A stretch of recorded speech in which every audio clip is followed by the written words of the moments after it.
नमस्कार साथियों। तो कैसे हैं आप लोग? अच्छे होंगे, स्वस्थ होंगे। और आज जो हम लोग पढ़ने वाले हैं क्लास 10th फिजिक्स चैप्टर 2, जो कि आपका प्रकाश का अपवर्तन है। ये प्रकाश का अपवर्तन होता है क्या है और इसके क्या क्या गुण हैं, इन सभी चीजों के बारे में आज हम लोग डिस्कस करेंगे। लेकिन मैं आपको बता दूं कि आपने अगर पहला चैप्टर अगर अच्छी तरह से नहीं पढ़ा होगा तो आपको ये समझने में थोड़ी सी दिक्कत क्रिएट कर सकती है, क्योंकि पहला जो चैप्टर है इसको समझने के लिए पहला जो चैप्टर है वो आपको आना ही आना चाहिए, क्योंकि पहला चैप्टर इसके लिए बहुत ही इंपॉर्टेंट है। क्योंकि उसमें अगर आपको समझ में आता है तो ये भी आपको समझ आएगा, अगर वो नहीं समझ में आ रहा तो ये भी थोड़ा आपको समझ नहीं आ पाएगा। नहीं, अगर समझना चाहिए तो समझ जाइएगा, लेकिन आपको समझ नहीं आएगा अगर पहला चैप्टर नहीं पढ़े होंगे, ठीक ना। तो वीडियो के लास्ट तक बने रहिएगा और चलिए स्टार्ट करते हैं। इस चैप्टर को एकदम बेसिक से पढ़ेंगे, ठीक ना। देखा जाए तो अगर हम बात करें ये होता है क्या, देखिए अगर हम बात करें ये प्रकाश का अपवर्तन है ना, प्रकाश का अपवर्तन। ठीक, आपने देखा होगा मैंने पहला सेशन बताया था प्रकाश का परावर्तन। तो प्रकाश का परावर्तन क्या हुआ था, इन सभी चीजों के बारे में मैंने बताया था। लेकिन इस चैप्टर में अगर मैं बताऊं प्रकाश का अपवर्तन क्या होता है, यानी कि सिंपल सी बात बोले तो रिफ्रैक्शन, रिफ्रैक्शन ऑफ लाइट। ठीक, ये क्या होता है भाई साहब? आप देखो, आसान तरीका ये है कि आपको मैं एक एक चीजों के बारे में बताता चलता हूं ताकि आपको दिक्कत क्रिएट नहीं होगी। ठीक, अगर मैं बोलूं कि इसमें आपको पता होगा कि प्रकाश क्या होता है ना। अगर मैं बोलूं कि आपको बताऊं कि ये प्रकाश क्या होता है, तो आपको पता होगा कि प्रकाश क्या होता है ना। मैंने उसके पिछले वीडियो या पहले जो प्रकाश का जो पहला चैप्टर था आपका, उसमें ही बताया था कि प्रकाश क्या होता है। मैं आपको बताता चलूंगा। देखिए प्रकाश की अगर मैं बताऊं डेफिनेशन की, तो प्रकाश जो है, प्रकाश वह कारक है, वह कारक है जिसकी सहायता से, जिसकी सहायता से, सहायता से हम किसी वस्तु को, हम किसी वस्तु को, वस्तु को देख पाते हैं, देख पाते हैं।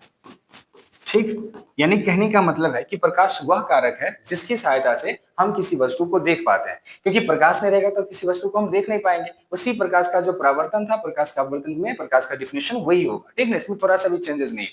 लेकिन मैं आपको पूछूंगा कि बताओ बालक कि प्रकाश जो है ना, प्रकाश का अपवर्तन क्या होता है, प्रकाश का अपवर्तन क्या है, आपसे पूछूंगा। अगर मैं आपको पूछूं कि बताओ कि प्रकाश का अपवर्तन क्या होता है, तो आपने परावर्तन में देखा होगा कि किस प्रकार से वहां पे परावर्तन होता है, लेकिन यहाँ पे अपवर्तन की बात हो रही है।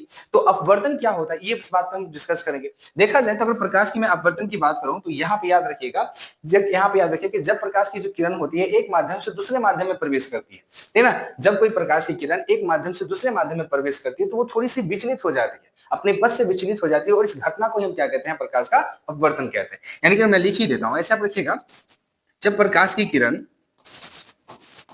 जब प्रकाश की किरण एक माध्यम से, एक माध्यम से दूसरी माध्यम में, दूसरी माध्यम में प्रवेश करती है, प्रवेश करती है, तो वो अपने पथ से, वो अपने पूर्व पथ से विचलित हो जाती है, पूर्व पथ से विचलित, विचलित हो जाती है, हो जाती है। तो इस घटना को, तो इस घटना को प्रकाश, इस घटना को प्रकाश का अपवर्तन कहते हैं। समझ गई बात? इतना याद रखिएगा कि प्रकाश का अपवर्तन क्या होता है। तो जब प्रकाश की किरणें एक माध्यम से दूसरे माध्यम में प्रवेश करती है तो वो अपने पूर्व पथ से थोड़ी सी विचलित हो जाती है, और इसी घटना को हम प्रकाश का अपवर्तन कहते हैं। समझ में बात आई? चलिए आगे मैं आपको बताऊं, देखा जाए तो मैं आपको वो भी चीज बता सकता हूँ कि प्रकाश का अपवर्तन क्या होता है। देखिए अगर हम बात करें प्रकाश का अपवर्तन का, तो प्रकाश के एक माध्यम से दूसरे माध्यम में प्रवेश करने पर थोड़ी सी दिशा में परिवर्तन होती है, और इसी को हम प्रकाश का अपवर्तन कहते हैं। ऐसे समझो, एक ही डिफिनेशन नहीं होगा, है ना। डिफिनेशन विभिन्न प्रकार के होते हैं। आप ऐसे बोलिए कि जब प्रकाश की किरण एक पारदर्शी माध्यम से दूसरे पारदर्शी माध्यम में प्रवेश करती है वो थोड़ी सी विचलित हो जाती है, और इस घटना को हम क्या कहते हैं, प्रकाश का अपवर्तन कहते हैं।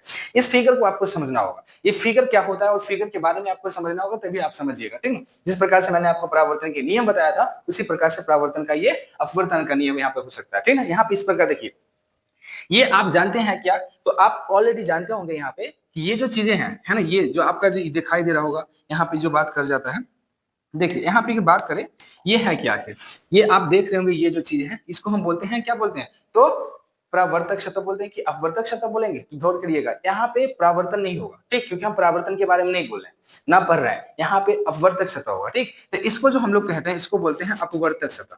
क्या बोलते हैं? अपवर्तक सतह बोलेंगे, ध्यान से समझिएगा, ठीक ना।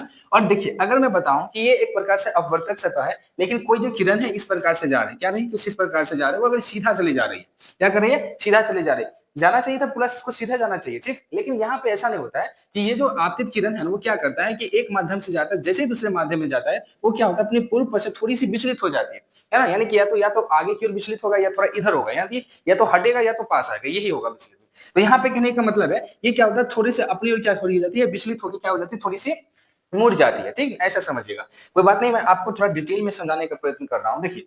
और यहाँ पे ये जो है आपका, वो क्या है, ये अभिलंब है, ठीक। मैं आपको बताता हूँ, देखिए, अगर मैं बोलूं कि ये है क्या है, तो इसको हम बोलते हैं कि अपवर्तक सतह बोलते हैं। क्या बोलते हैं? अपवर्तक सतह बोलते हैं। और ये जो अपवर्तक सतह है, उस पर क्या किया गया, ये जो किरण आ रही है, ठीक है ना, ये किरण जो आ रही है, इसको जाना तो ये बिल्कुल ऐसे जाना चाहिए, है ना, याद रखिएगा, जाना चाहिए था बिल्कुल कैसे, तो ऐसा जाना चाहिए था। तो जैसे कठिन नहीं है तो आप कठिन कर लेना चाहिए, हम ऐसे जाना चाहिए। लेकिन यहाँ पे क्या होता है कि जैसे ये आपतित किरण आती है, तो यहाँ पे एक अभिलंब बनता है। क्या बनता है? यहाँ पे एक अभिलंब बनता है, ठीक ना। और अभिलंब बनता है तो आपको पता है कि जैसे ही एक माध्यम से दूसरे माध्यम में प्रवेश करता है, तो वो थोड़ी सी विचलित हो जाती है। तो क्या होता है, थोड़ी सी विचलित हो जाती है, तो ये विचलित होगी तो किस प्रकार से होगी, तो ये ऐसा जाना चाहिए था इसको, लेकिन क्या होती है, थोड़ी सी इधर हो जाती है, यानी कि पूरा उधर नहीं, थोड़ी सी इधर हो जाती है, या तो फिर उधर हो जाएगी, है ना। किसके देखना है कि वहां पे कौन से माध्यम है, ठीक ना। तो अभी जस्ट मैं आपको माध्यम के बारे में बताऊंगा, ठीक ना। देखा जाए तो इतना समझिए, तो ये जो किरण जो आता है, वो आपका जो किरण है वो क्या आता है, यहाँ पे आपतित किरण है। ये जो किरण है आपका, वो क्या है, आपतित किरण है। ये जो आपका होता है, ये क्या होता है, अभिलंब होता है। क्या होता है? अभिलंब होता है ना। और ये जो आपका यहाँ पे, इसको हम बोलते हैं, क्या बोलते हैं, तो आपतन बिंदु बोलते हैं। क्या बोलते हैं? आपतन बिंदु। इतना याद रखिएगा, जो ये किरण है, ये आपतित किरण, और इधर जो आके आती है, इसको हम बोलते हैं, क्या बोलते हैं, तो अपवर्तित किरण बोलते हैं। क्या बोलते हैं? अपवर्तित किरण बोलते हैं। और इसमें बहुत सारा चीज है ना, अपवर्तित किरण बोलते हैं। और एक बात मैं बता दूं, यहाँ पे जो ये जो है एक कोण यहाँ पे बनता है, जिसको हम आय से सूचित करते हैं, इसको हम कहते हैं आपतन कोण। क्या बोलते हैं? याद रखिएगा, इसको हम बोलेंगे, क्या बोलेंगे, तो इसको हम बोलते हैं आपतन कोण कहते हैं। क्या कहते हैं? आपतन कोण। और यहाँ पे इस अभिलंब के बीच जो कोण बनता है, इसको आर से सूचित किया जाता है, इसको बोलते हैं अपवर्तक कोण। क्या बोलते हैं? अपवर्तक कोण कहते हैं। यानी कि अगर मैं बताऊं, तो वहां से पता चल गया कि यहाँ पे बहुत कुछ 6 नियम है ना, 6 बिंदु हैं, तो इन बिंदुओं को हमको डिफाइन भी करना पड़ेगा। तो देखा जाए तो ये आपको याद रखना पड़ेगा। किया? तो ध्यान से समझिए, इन चीजों के बारे में आपको याद करना पड़ेगा। क्यों? क्योंकि देखिए, ये जो है आपका आपतित किरण है, और ये इसको जाना चाहिए था बिल्कुल सीधा, जाएगा भी बिल्कुल सीधा, लेकिन क्या कहता है कि जब एक पारदर्शी माध्यम से दूसरे पारदर्शी माध्यम में प्रवेश करता है, तो वो थोड़ी सी विचलित हो जाती है। तो यहाँ पे विचलित हुआ तो इधर हो गया, है ना, ये थोड़ा सा इधर हो गया, है ना। और यहाँ पे एक अभिलंब बन जाएगा, जैसे जाएगा यहाँ पे अभिलंब बनेगा, ठीक, याद रखिएगा, यहाँ पे अभिलंब बनेगा। और अभिलंब बनेगा तो आपको पता है कि वहां पे कितना डिग्री का कोण बनाएगा, 90 डिग्री का कोण बनाएगा। याद रखिएगा, यहाँ पे अभिलंब होगा तो कितना डिग्री का कोण, 90 डिग्री का कोण, ठीक। और एक चीज और बात कि इस चीजों में मैं आपको अगली बात बताता हूँ कि जब यहाँ पे आपतन कोण बनता है ना, तो कई बार बोलता है कि यहाँ पे परावर्तन कोण बन जाता है ना। तो ये गौर नहीं कीजिएगा, ये अपवर्तन का नियम है ना। अपवर्तन पढ़ रहे हैं तो यहाँ पे अपवर्तन है, तो एक प्रकार से देख लेना, यहाँ पे कुछ गलती बत नहीं करना, ठीक ना, ध्यान से देखिएगा। तो इन चीजों के बारे में आप समझा, ठीक ना। तो ज्यादा कुछ है नहीं, आपको उतना समझना नहीं, ज्यादा दिक्कत भी क्रिएट नहीं करना। आपको इतना याद रखना है कि जब प्रकाश की जो किरण होती है, एक पारदर्शी माध्यम से दूसरे पारदर्शी माध्यम में प्रवेश करती है, तो थोड़ी सी अपने पूर्व पथ से विचलित हो जाती है, और इस घटना को हम क्या बोलते हैं, प्रकाश का अपवर्तन बोलते हैं, ठीक। तो ये बात आपको समझ में आ गई है ना, ये वाला बात आपको बिल्कुल समझ में आया, कौन सा कोण होता है, ठीक। चलिए, अगर हम बात करते हैं किन चीजों के बारे में, थोड़ा देख लीजिए। तो इसकी व्याख्या कर देते हैं, मैंने जस्ट अभी बताया आपको। ये जो किरण है, ये जो किरण है, इसको क्या कहते हैं, तो बताइए, इसको हम क्या कहते हैं, आपतित किरण कहते हैं। क्या कहते हैं? आपतित किरण, है ना। अभी जस्ट मैंने आपको बताया, ये जो है एम जो है, इसको हम बोलते हैं अभिलंब। क्या बोलते हैं? तो इसको हम बोलेंगे अभिलंब कहते हैं, ठीक। और ये जो चीजें हैं आपका, यहाँ से लेके यहाँ तक, ये भी अभिलंब ही है, ठीक ना। तो ये पूरा पड़ता है, ये अभिलंब है, तब ना हमको पता चलेगा किशोर मुड़ा है या किशोर नहीं मुड़ा है ना। ये जो किरण है आपका, ये जो किरण, इसको हम बोलते हैं, क्या बोलते हैं, तो अपवर्तित। क्या बोलेंगे? ठीक ना, अपवर्तित किरण बोलते हैं। ध्यान से समझिएगा, अपवर्तित किरण, ध्यान से समझिएगा, इसको बोलते हैं अपवर्तित किरण।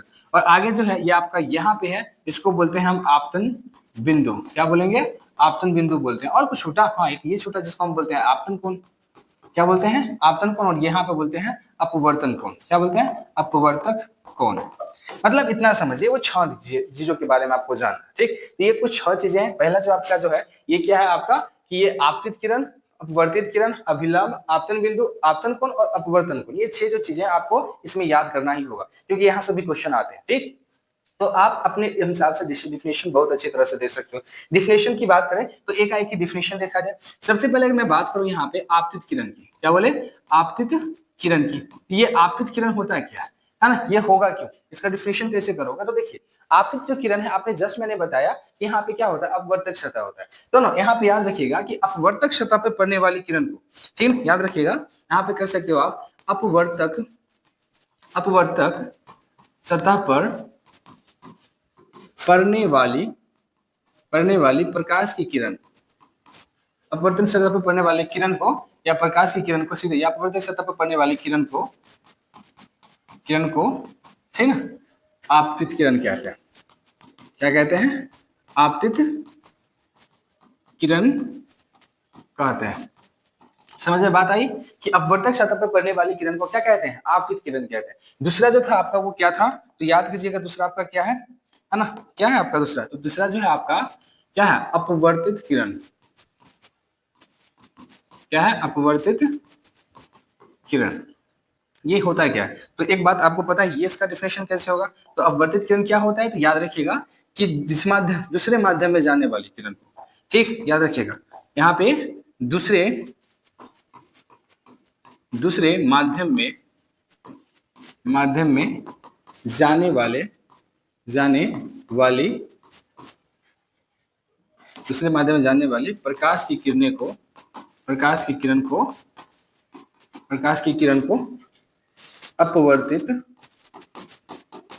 अपवर्तित किरण कहते हैं।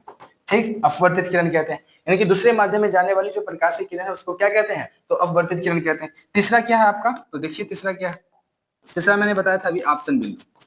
क्या बताया था, आपतन बिंदु, ये क्या होता है, तो जस्ट मैंने अभी बताया आपको आपतन बिंदु होता है क्या, क्या होता है आपतन बिंदु, तो याद रखिएगा, है ना, आपतित किरण जिस बिंदु पे पड़ती है, ऐसा आप डिफिनेशन कर सकते हो कि आपतन बिंदु, आपतित किरण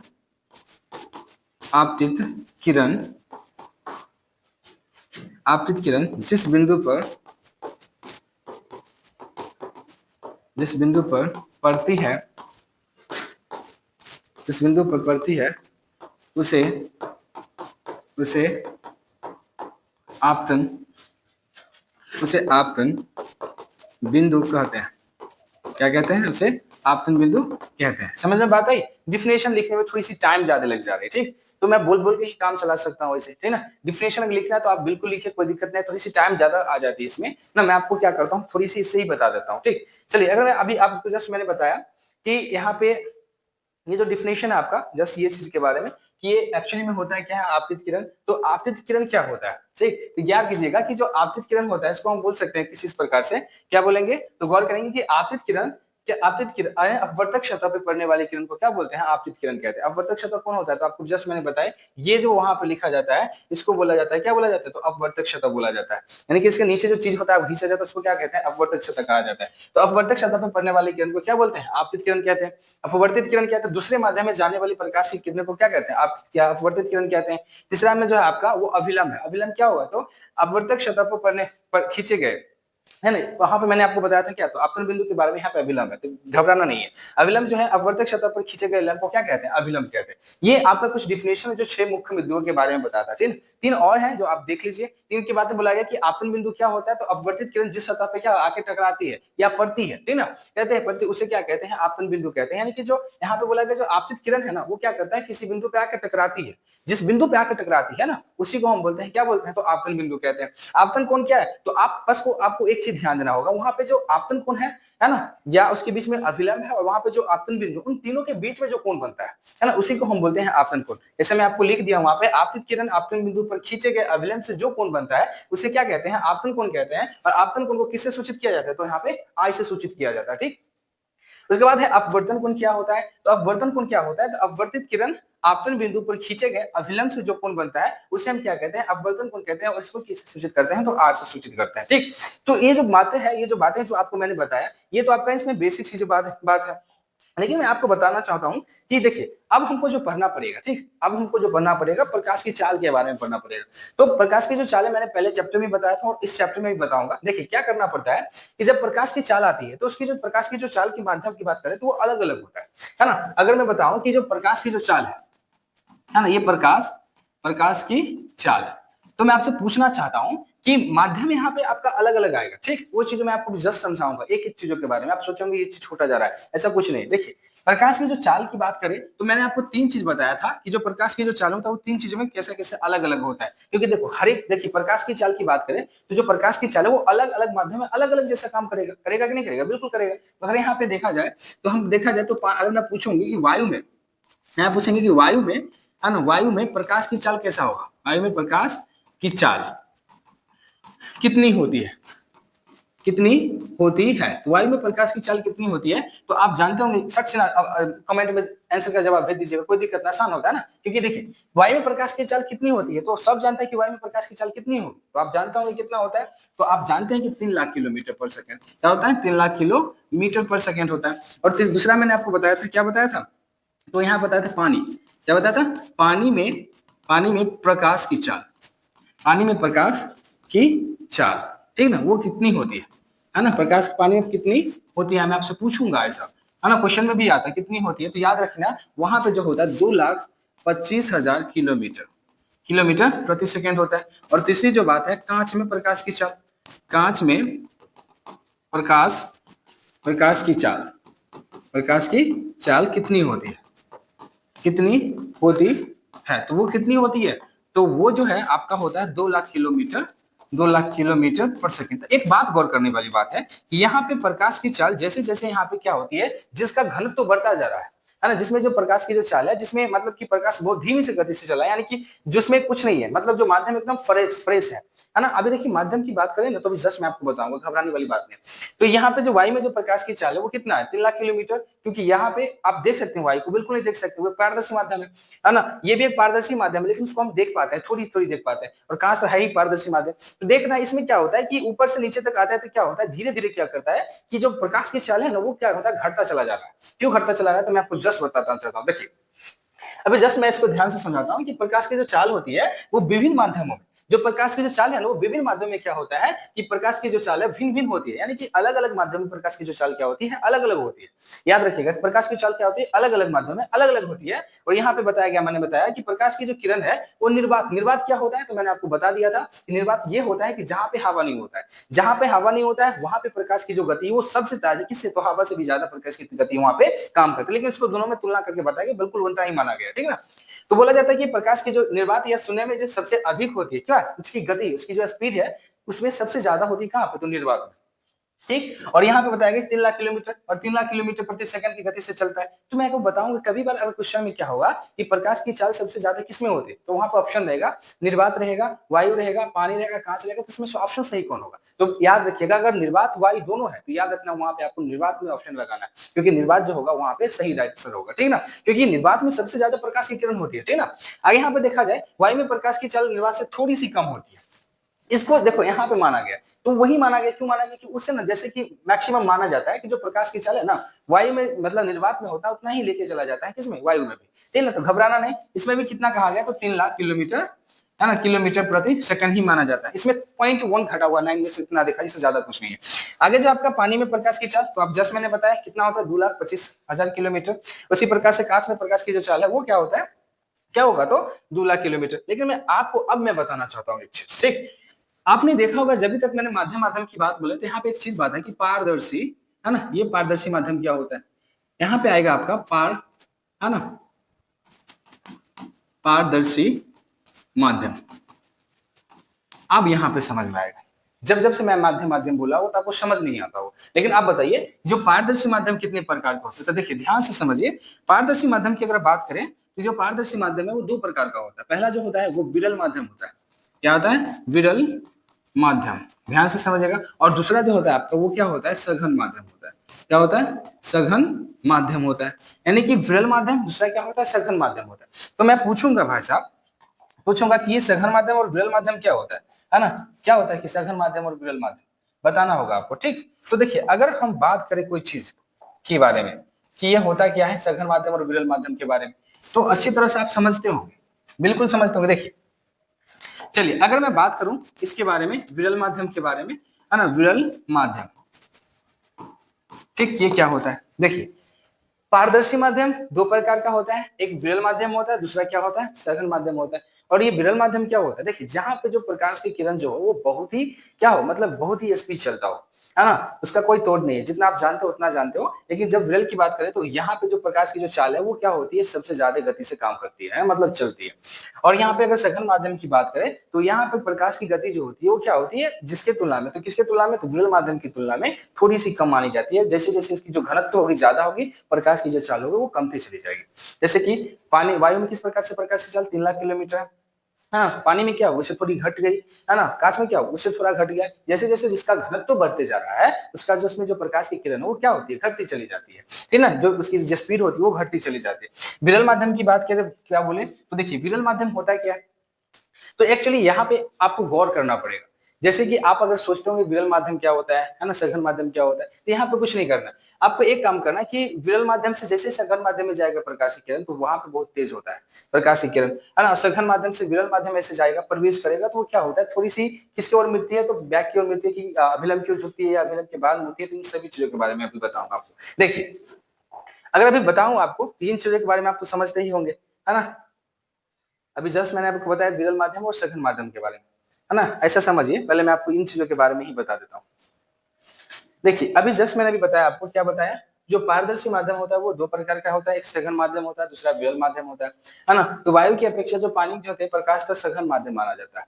तो एक्चुअली में इतना आपको समझना नहीं, ये सघन माध्यम और विरल माध्यम क्या होता है। देखिए अगर मैं आपको बताऊं यहाँ पे सघन माध्यम और विरल माध्यम के बारे में, ठीक, अभी मैंने सघन माध्यम के बारे में बात करा, सघन माध्यम, है ना, तो मैं आपको बोलूं यहाँ पे जस्ट बताया कि बताओ ये एक प्रकार से अपवर्तक है ना, अपवर्तक क्षता इसको मान लीजिए, है ना, और ये जो किरण है ये कुछ इस प्रकार से जा रहा है ना, तो ये जो किरण है इसको हम बोलते हैं आपतित किरण बोलते हैं, लेकिन ऊपर जो है इसको बोलते हैं, ये क्या है आखिर वायु में है। और यहाँ पे क्या हुआ, यहाँ पे देखा जाए तो बहुत सारा क्या है यहाँ पे कि पानी है, आपको मानना पड़ेगा, पानी या कांच मान लीजिए, कोई आयु इस प्रकार से मानना जो भी हो मान लीजिए, ठीक है, इसमें प्रकार से मान लीजिए कि पानी है, ठीक, तो इसमें पानी है तो ये जो माध्यम जाएगा तो ये टेढ़ होगा, यहाँ पे एक अभिलंब खींचा जाएगा, और ये जो होगा आपका यहाँ पे क्या होगा, अभिलंब किसकी थोड़ी सी ये मुड़ जाती है ना, मुड़ेगी, तो ये कांच है, यहाँ पे क्या, सॉरी ये पानी आपका है, क्या है, पानी है। तो ये जो पानी है ये वायु यहाँ पे माना जाता है, इसको क्या माना जाता है, विरल माध्यम, क्या माना जाता है, इसको माना जाता है विरल माध्यम। और पानी पे यहाँ पे जो माना जाएगा उसको क्या माना जाएगा, तो सघन माध्यम बोला जाता है।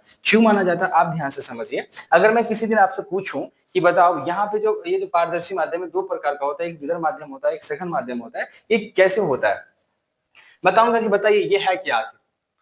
हाँ, वो एक डरीर है, और ये डरीर बड़ा है या छोटा है, मैं आपसे पूछना चाहता हूँ, है ना, ये छोटा ना है ना कि बड़ा है। तो अभी कई बार बोलेगा कोई छोटा है कोई बड़ा है, क्योंकि उसको पता नहीं किसके साथ में तुलना किया जाता है, क्यों तुलना किया जाता है। अगर मैं अब ऐसे बोलूं इसको तो क्या बोलेगा, छोटा या बड़ा है ना, अभी भी नहीं, तो करते चले जाओगे, अलग अलग तरीका से करते चलोगे तो वहां पे कंपैरिजन किया जाएगा, और जैसे ही कंपैरिजन किया जाएगा तो वहां पे किसके साथ में कंपैरिजन किया जाता है हमको ये पता होना चाहिए, ठीक। तो ऐसे भी मैंने बोला कि वायु विरल माध्यम है और पानी सघन माध्यम, और किसी दिन कोई बोल दिया कि पानी विरल माध्यम है और कोई बोलेगा सघन माध्यम, तो मानना तो पड़ेगा कि वो भी सही बोला है, लेकिन बोला तो बोला है किसके तुलना में बोला है ये तुमको जानना जरूरी है ना। तो ये कि जिस दिन पता चल गया तो समझ जाइएगा कि वो जो जो आपका जो विरल माध्यम और सघन माध्यम है वो आप अच्छी तरह से समझ जाओगे, ठीक है ना। विरल माध्यम में जो प्रकाश की चाल होती है वो बहुत ही तेज होती है, और सघन माध्यम में जो प्रकाश की चाल है वो थोड़ी सी कम होती है। अगर विरल माध्यम से अगर सघन माध्यम में प्रवेश कर रहा है ना प्रकाश की किरण, तो वो क्या होगा, अभिलंब की ओर मुड़ जाएगा, और सघन माध्यम से विरल माध्यम में जो प्रवेश करेगा तो अभिलंब से थोड़ी दूर हट जाती है, ठीक है, ऐसे प्रकार से। तो मैं आपको यही बताना चाह रहा था, ठीक है।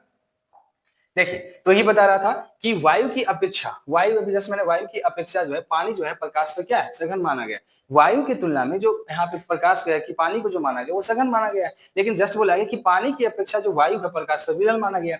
वायु की अपेक्षा प्रकाश को सघन और पानी की अपेक्षा प्रकाश को वायु को क्या विरल माना गया। लेकिन अभी जस्ट यहाँ पे उठता है कि पानी की अपेक्षा कांच प्रकाश का सघन माना, पानी क्या हो गया यहाँ पे, सॉरी पानी की अपेक्षा जो कांच क्या हो गया यहाँ पे सघन माध्यम हो गया, और कांच की जो अपेक्षा जो पानी यहाँ पे है वो क्या हो गया, तो यहाँ पे विरल हो गया। तो अब यहाँ पे तुमसे कोई क्वेश्चन कहेगा बताओ भाई पानी क्या है, तो कोई बोलेगा सघन माध्यम और कोई बोल देगा विरल माध्यम। तो अगर वहां पे कोई टीचर होंगे वो बताएंगे दोनों सही है, दोनों अक्षर आ जाएगा, लेकिन वो पूछ देंगे क्या कि किसके तुलना में, तो दोनों को समझ में नहीं आएगा। तो वहां पे याद रखना होगा आपको कि वहां पे तुलना किसके साथ में किया जाता है। अगर तुलना सही है तो समझ जाइएगा वो बिल्कुल व्यक्ति है कि सही बोल रहा है किसके कंपैरिजन में, तो वो सही हो जाएगा। अगर तुलना सही नहीं तो बिल्कुल गलत है। समझ में बात? मैं आपको बिल्कुल डिटेल से बता रहा हूँ, ठीक ना। ऐसा इतना जितना मेहनत मैं आपको बता रहा हूँ इसमें मैं कब का खत्म कर देता हूँ, लेकिन ऐसे देखिए आगे पता होगा आपको, ध्यान से समझिए इन चीजों के बारे में।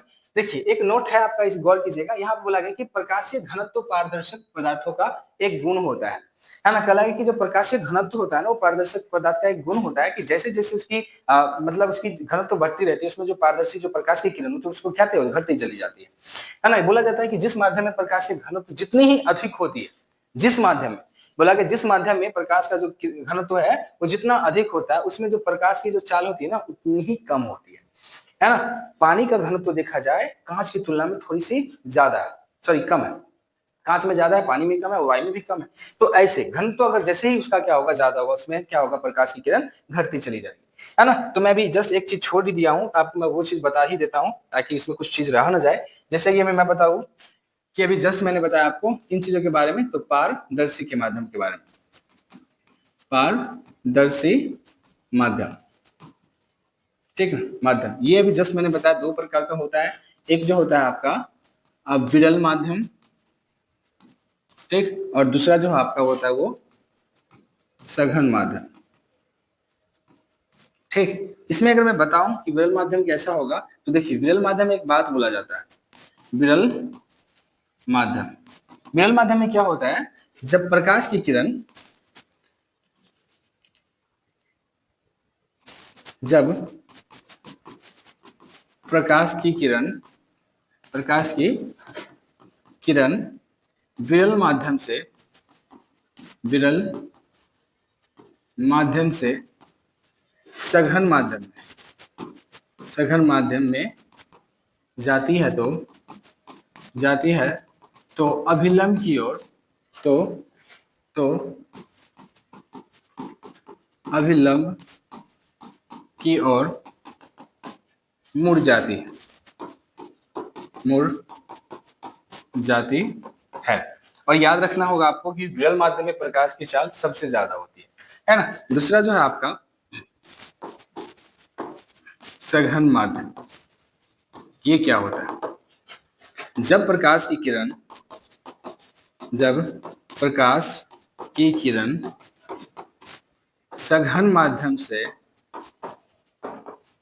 सघन माध्यम से विरल माध्यम में प्रवेश करती है, सघन माध्यम से विरल, विरल माध्यम में जाती है तो अभिलंब से,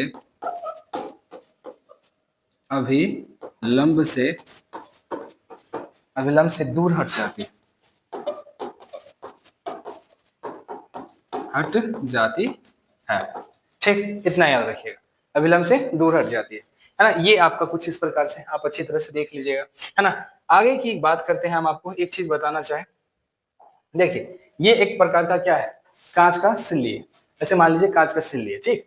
कांच के सिल्ली में क्या होता है कि अगर हम आपको यहाँ पे समझाना चाहे तो ये जो है आपका आपतित किरण है। एक किरण जो है इस प्रकार से जा रहा है, कुछ इस प्रकार से, ठीक। एक किरण को मैंने इस प्रकार से दर्शाया, है ना, इस प्रकार से एक किरण को मैंने इस प्रकार से दर्शाया, ठीक। समझ में आई बात?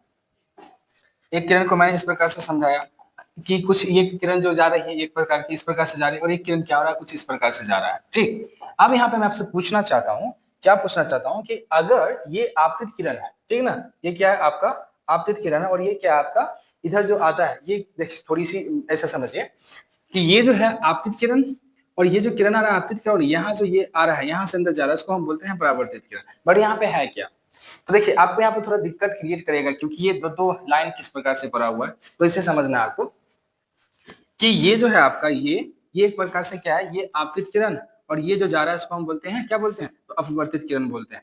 वहां पर दो है तो एक प्रकार से यहाँ फिर भी ले गया है ना, ये कुछ इस प्रकार से ले गया तो दूरी कनेक्ट किया गया। तो ये जो किरण है आपतित किरण, यहाँ से गए उसको अपवर्तित किरण कहते हैं, और यहाँ से जो निकला इसको निर्गत किरण कहते हैं, ठीक ना, याद रखिएगा। तो आपतित किरण, अपवर्तित किरण, निर्गत किरण, ठीक। तो ये कांच का जो सिल्ली है और ये क्या है, तो ये ऊपर का जो है वायु में है और ये भी वायु है, बीच में क्या है कांच की सिल्ली है, ठीक ना। इतना तो आप गौर ही जानते होंगे, तो याद रखना होगा, आप इसमें कुछ ज्यादा कुछ नहीं करना है कि आपतित किरण क्या डेफिनेशन आपको पता है है ना। निर्गत किरण क्या होता है, तो इसके बीच की जो दूरी है, आपतित किरण के बीच की जो यहाँ से लेके यहाँ तक की जो दूरी है, उसको बोलते हैं निर्गत किरण। तो मैं आपसे पूछना चाहता हूँ कि पार्श्विक विस्थापन क्या होता है। तो आपतित किरण, है ना, और अपवर्तित किरण के जो बीच की जो दूरी होती है ना, यहाँ से लेके यहाँ पे, है ना, इसकी दूरी जो होती है, इसके दूरी के बीच की दूरी को हम क्या बोलते हैं, पार्श्विक विस्थापन बोलते हैं, है ना। आपतित किरण और निर्गत किरण के बीच की जो दूरी होता है, उसको हम क्या बोल सकते हैं, तो पार्श्विक विस्थापन कहते हैं। इतना याद रखिएगा, बस ज्यादा कुछ नहीं करना है। और आज की जो सेशन में यही पर रहने देता हूँ, क्योंकि जो वीडियो है कुछ ज्यादा ही लॉन्ग हो गई होगी, है ना, क्योंकि समझाना थोड़ी सी ज्यादा हो गया और एक एक चीजों के बारे में बताना हो तो थोड़ा सा ज्यादा हो गया होगा, ठीक है। तो वीडियो को आज के लिए इतना ही रहने, तो मिलते हैं नेक्स्ट वीडियो में। तब तक क्या कीजिएगा, आप लोग वीडियो को लाइक कर दीजिएगा, चैनल को सब्सक्राइब कर दीजिएगा और शेयर कर दीजिएगा वीडियो को, ठीक है। तो मिलते हैं नेक्स्ट वीडियो में, धन्यवाद।